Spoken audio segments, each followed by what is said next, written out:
Pornography দেখার ফলে একজন ব্যক্তি কি কি ক্ষতির সম্মুখীন হয়। সর্বপ্রথম যে ক্ষতিটির সম্মুখীন সে হচ্ছে সেটি হচ্ছে সেই ব্যক্তি তার আত্মাকে কলুষিত করে দিচ্ছে।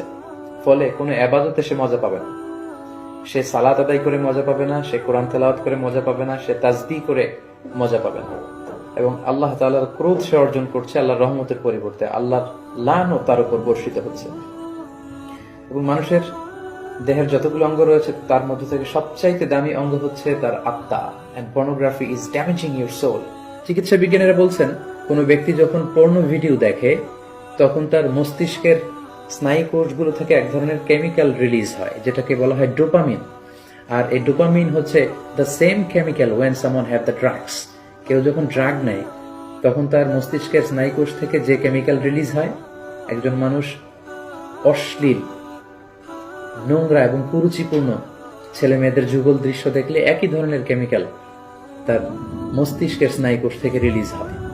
ফলে ড্রাগ নিলে যেমনি তার মধ্যে উন্মাদনা সৃষ্টি হয় আবার ড্রাগ নেওয়ার ব্যাপারে, তেমনি পর্নোগ্রাফির এই করাল গ্রাসে যদি কেউ একবার পড়ে যায় তাকে বারবার পর্নোগ্রাফির দিকে ফিরে যেতে হয়। পাশাপাশি তারা তাদের চরিত্রকে শেষ করে দিচ্ছে, যেটা মানব জীবনের সবচেয়ে দামি একটি বিষয়। আমরা বলি যে মানুষের অর্থহানি ঘটলে সামান্য কিছু হানি হয়, স্বাস্থ্যহানি হলে আরেকটু বেশি কিছু হয়, কিন্তু একজন ব্যক্তি যখন তার চরিত্র হারিয়ে ফেলে সে তার সবকিছুকে হারিয়ে ফেলে।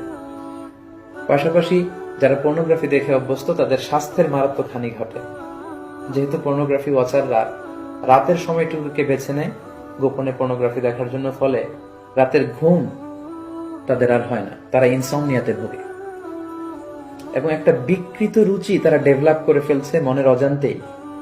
মহান আল্লাহ তাআলা বিবাহের মাধ্যমে, পবিত্র বন্ধনের মাধ্যমে একজন প্রাপ্তবয়স্ক নারী এবং পুরুষ তারা তাদের জৈবিক চাহিদা মেটাবে, এটাকে আল্লাহ বৈধ করেছেন।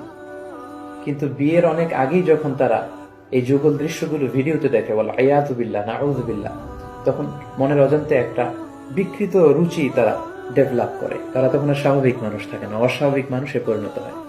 পর্নোগ্রাফির আরেকটি গুরুত্বপূর্ণ ক্ষতিকর দিক হচ্ছে এই পর্নোগ্রাফির ফলে সেক্সুয়াল ক্রাইম সমাজে বেড়ে যাচ্ছে। In every sexual crime there is a pornography behind it. কারণ মানুষ যখন পর্নোগ্রাফি দেখে এবং সেটা থেকে যখন সে স্বাদ নেয়, মজা নেয়, তখন সে তার ব্যক্তিগত লাইফে সেটাকে প্র্যাকটিস করতে চায়, যার ফলে ধর্ষণের মতো এত জঘন্য কাজকে সে বেছে নেয়, চাইল্ড অ্যাবিউজের মতো, উইমেন অ্যাবিউজের মতো জঘন্য কাজগুলোকে সে বেছে নেয়। যারা পর্নোগ্রাফি ভিডিও দেখে তারা দাম্পত্য জীবনে সুখী হয় না, কারণ পর্নোগ্রাফি ভিডিও দেখার ফলে একজন মানুষ উত্তেজিত হয়ে ওঠে। এবং যারা ধীরে ধীরে বছরের পর বছর এগুলো দেখে অভ্যস্ত তারা মাস্টারবেশনে অভ্যস্ত হয়ে যায়, যেটা ইসলামী শরিয়তের দিক থেকে অনেক জঘন্য ধরনের একটি অপরাধ এবং কবিরা গুনাহ, যাদেরকে আল্লাহ তাআলা সীমা লঙ্ঘনকারীদের সাথে শামিল করেছেন। এবং তারা তাদের বৈবাহিক জীবনে ইম্পোটেন্সে ভোগে, তাদের সিমেনে স্পার্মের সংখ্যা কমে যায়, তাদের পুরো বডি কেমিস্ট্রিতে নানা ধরনের ব্যাপক পরিবর্তন ঘটে, তাদের নার্ভাস সিস্টেম, তাদের ডাইজেস্টিভ সিস্টেম, তাদের ইউরিনারি সিস্টেমে অনেক ধরনের সমস্যা দেখা দেয়। এই কমন সমস্যাগুলো যারা চেইন ওয়াচার অফ পর্নোগ্রাফি রীতিমতো এই খারাপ খারাপ ভিডিওগুলো ইউটিউবে দেখে তারা তাদের জীবনে এই ক্ষতিগুলোর সম্মুখীন হয়ে থাকে।